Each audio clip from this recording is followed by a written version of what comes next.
EPS 95 pension में कर्मचारी के सपने, पहले खुद को, फिर पत्नी को और बाद में बच्चों को मिलती रहे पेंशन। ईपीएस 95 पेंशन में कर्मचारी के सपने।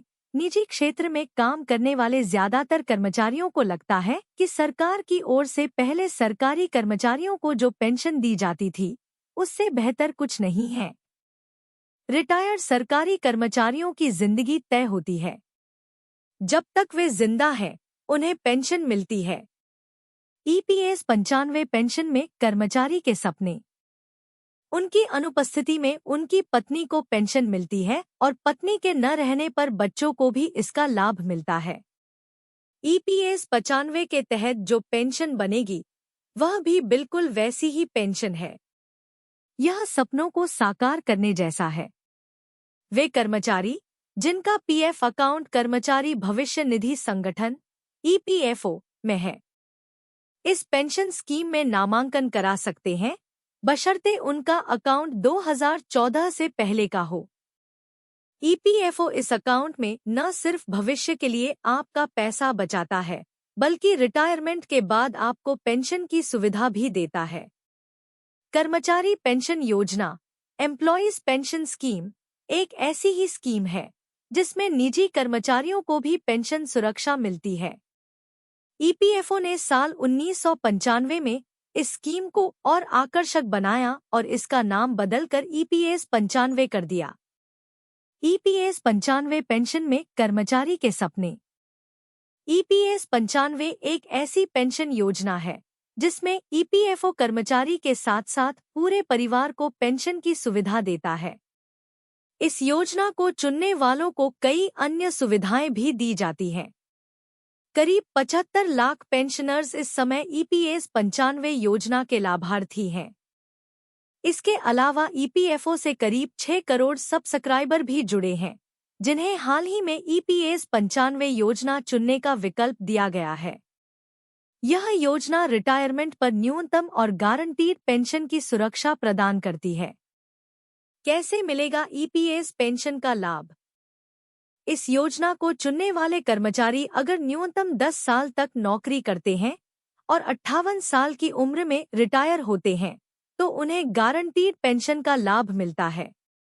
यह पेंशन किसी भी परिस्थिति में 1000 रुपये प्रति महीने से कम नहीं होगी।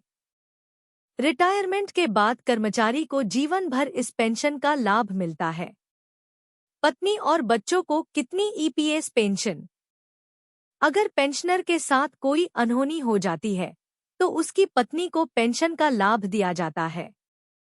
हालांकि पत्नी को मिलने वाली पेंशन की राशि कर्मचारी की पेंशन का 50% ही होगी।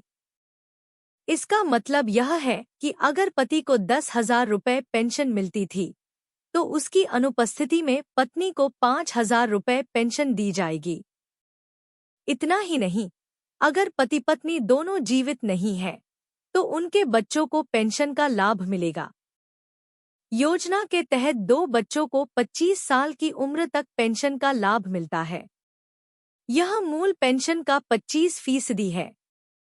एम्प्लॉयज पेंशन स्कीम में रिटायरमेंट से पहले पेंशन। ईपीएस 95 के तहत रिटायरमेंट से पहले भी पेंशन का लाभ दिया जाता है। अगर कोई बेरोजगार हो गया है तो उसे 50 साल की उम्र से पेंशन मिलनी शुरू हो जाएगी। इसके अलावा अगर कोई कर्मचारी सेवा के दौरान स्थायी रूप से विकलांग हो जाता है तो उसे भी विकलांगता पेंशन दी जाएगी। एम्प्लॉयज पेंशन स्कीम में इस लाभ को पाने के लिए 10 साल की सेवा पूरी करने की कोई शर्त नहीं है। ईपीएस 95 पेंशन वरिष्ठ नागरिकों की दुर्दशा और सरकार की खामोशी पर पेंशनर्स के मन की बात। सूचना जी न्यूज छत्तीसगढ़। ईपीएस 95 न्यूनतम पेंशन। ईपीएस 95 मिनिमम पेंशन 1,000 रुपये को बढ़ाकर 7,500 रुपये करने की मांग की जा रही है। पेंशन भोगी वादिराजा राव का कहना है कि केंद्र में मोदी जी के नेतृत्व वाली एनडीए सरकार अभी भी सोच रही है कि ईपीएस पेंशन भोगियों की परेशानियों में उनकी मदद करनी चाहिए या नहीं। और पूरे देश में ईपीएफओ के सभी कार्यालयों के सामने व्यापक विरोध प्रदर्शन हुआ।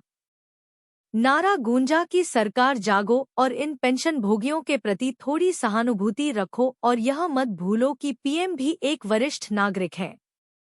राजशेखर नायकल ने लिखा, केवल ईपीएस 95 पेंशन भोगियों के लिए वोट करें। ईपीएस 95 पेंशन भोगियों ईपीएस 95 पेंशनर्स को वित्त मंत्री निर्मला सीतारमण से भी मायूसी मिली है। ईपीएस 95 पेंशन वृद्धि की मांग जायज है। गौतम चक्रवर्ती ने कहा, हमारे पेंशन भोगी मित्रों को मेरा आदरपूर्वक प्रणाम। वरिष्ठ नागरिकों की दुर्दशा के प्रति असंवेदनशीलता पर शर्म आती है, जो सम्मानपूर्वक अपने योगदान से रिटर्न की मांग कर रहे हैं। विजय कुमार ओझा ने लिखा, ईपीएस 95 पेंशन भोगी जिंदाबाद जिंदाबाद। सरकार को शर्म आनी चाहिए जो वरिष्ठ नागरिकों की उच्च मांग पूरी करने के अपने वादे को भूल गई हो। सनत रावल ने भी अपनी बात रखते हुए लिखा, चिरंजीव झा जी, ईपीएफओ बहुत ही चतुर संगठन है। वे ईपीएस 95 पेंशन भोगियों की उच्च पेंशन के साथ खेल खेलते हैं। वे हमेशा यह कहकर हमारे आवेदन को अस्वीकार करने के लिए तैयार रहते हैं कि आप उच्च पेंशन के लिए पात्र नहीं हैं। ईपीएफओ के पास हमारे आवेदन को अस्वीकार करने के लिए बहुत सारे बहाने हैं। इसलिए मेरा अनुरोध है कि एनएसी की मांग के अनुसार न्यूनतम पेंशन पर ध्यान केंद्रित करें और न्यूनतम पेंशन के लिए लड़ें। 7,500 रुपये ईपीएस 95 पेंशन के लिए पेंशन भोगियों ने घेरा भविष्य निधि भवन। सूचना जी न्यूज कर्नाटक। कर्मचारी पेंशन योजना 1995 को लेकर देश भर में आंदोलन चल रहा है। ईपीएस 95 न्यूनतम पेंशन 7,500 रुपये करने की मांग अब पहले से और आक्रामक हो गई है। कर्नाटक के कर्मचारी भविष्य निधि भवन को ही पेंशन भोगियों ने घेर लिया। सैकड़ों पेंशनर्स ने न्यूनतम पेंशन बढ़ाने की आवाज उठाई। ईपीएफओ के अधिकारियों को मांग पत्र सौंपा, लेकिन जिम्मेदार अधिकारियों से कोई भी आश्वासन नहीं मिला है। एनएसी के बैनर तले विरोध प्रदर्शन किया गया। ईपीएस 95 पेंशन को लेकर पेंशन भोगियों ने सुबह 10:30 बजे से दोपहर 12:30 बजे के बीच ईपीएफओ गुलबर्गा ऑफिस को घेरे रखा। लगभग 200 से अधिक पेंशन भोगियों ने शांतिपूर्ण धरना दिया। पेंशन भोगियों सहित नेताओं ने ईपीएफओ अधिकारी को पत्र देकर न्यूनतम पेंशन वृद्धि 7,500 रुपये करने और वास्तविक वेतन के अनुसार पेंशन देने की मांग की।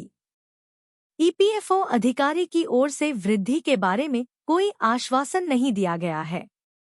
वहीं पेंशनर सनत रावल का कहना है कि एनएसी कमांडर अशोक राउत जी और एनएसी की टीम के निर्देशों के अनुसार पूरे भारत में बहुत अच्छा आंदोलन चल रहा है। आप सभी को शुभकामनाएं और हमारे आंदोलन की शानदार सफलता की कामना करता हूं। एनएसी जिंदाबाद। अभी भी रुके नहीं, हमारा लक्ष्य प्राप्त हो गया है। देवराज जोसेफ लिखते हैं कि न्याय के लिए लड़े। वर्तमान केंद्र सरकार ने ईपीएस पेंशन भोगियों की पेंशन वृद्धि की अनदेखी की। अविनाश अभ्यंकर ने लिखा, सभी सांसदों के वेतन और भत्ते सुप्रीम कोर्ट द्वारा तब तक रोके जाने चाहिए जब तक सेवानिवृत्त व्यक्तियों को पेंशन का उचित हिस्सा नहीं मिल जाता। यह एक लोकतांत्रिक देश है, ब्रिटिश राज जैसी तानाशाही नहीं।